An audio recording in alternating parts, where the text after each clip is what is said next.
Sir Pawan కళ్యాణ్కి tiger of martial arts అనే ఒక అవార్డు వచ్చిందంట, దాని మీద మీ కామెంట్. చాలా సంతోషం. రాష్ట్ర ఉప ముఖ్యమంత్రి గారికి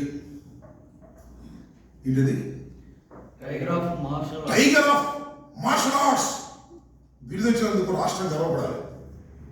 టైగర్ ఆఫ్ మార్షల్ ఆర్ట్స్, ఆయనకి మార్షల్ ఆర్ట్స్ ఏమన్నారు, మార్షల్ ఆర్ట్స్ ఈ కుంఫు వాటి మీద ఏదో కొంత సినిమాల్లో కత్తిసాము వాటిలో కొంత ప్రమేయం ఉంది, నేను కాదని అంటలా.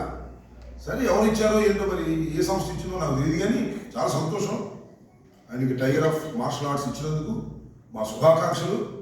కానీ ఆయన దగ్గర చాలా మార్షల్ ఆర్ట్స్ ఉన్నాయి, ఇంకా మార్షల్ ఆర్ట్స్ కాదు చాలా ఆర్ట్స్ ఉన్నాయి ఇంకా ఆయన దగ్గర. రాజకీయాలు గొప్ప గొప్ప ఆర్ట్స్ చేయగలడు, సినిమాలు చేయగలడు, సర్వ విధాల నటించగలిగినటువంటి సామర్థ్యం ఉన్నటువంటి వ్యక్తి పవన్ కళ్యాణ్ గారు. ఇవాళ రాజకీయాల్లో కూడా అద్భుతంగా నటిస్తున్నారు, మామూలుగా నటించట్లా, సినిమాల్లో కానీ అద్భుతంగా నటించేటటువంటి కార్యక్రమం చేస్తున్నారు.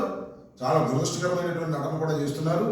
ఎంతసేపు చంద్రబాబు నాయుడు గారిని పొగట్టడం, జగన్మోహన్ రెడ్డి గారిని తిట్టడం, ఇది ఒక పెద్ద ఆర్ట్. దీనిలో కూడా చంద్రబాబు నాయుడు గారు ఆయనకి చాలా బహుమతులు ఇస్తున్నాడు ఈ ఆర్ట్ చేసినందుకు. ఏది చంద్రబాబు నాయుడు గారిని అనవసరంగా పొగట్టడం, జగన్మోహన్ రెడ్డి గారిని అనవసరంగా తిట్టడం, ఇట్స్ ద గ్రేట్ ఆర్ట్. ఈ ఆర్ట్కి చంద్రబాబు నాయుడు గారు చాలా బిరుదులు రహస్యంగా ఇస్తున్నారు, చాలా బిరుదులు రహస్యంగా తీసుకుంటున్నారు.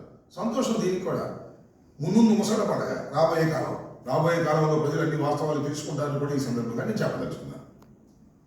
ఈ మధ్య పదే జగన్ బెంగళూరు నుంచి బెంగళూరులో కూర్చొని రాష్ట్రం మీద కుట్రలు చేస్తామని చెప్పి టీడీపీ నేతలు టీడీపీ నేతల బెంగళూరులో కూర్చొని కుట్రలు చేయాల్సిన అవసరం ఉంది.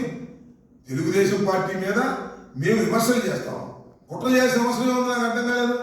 కుట్ర చేయడానికి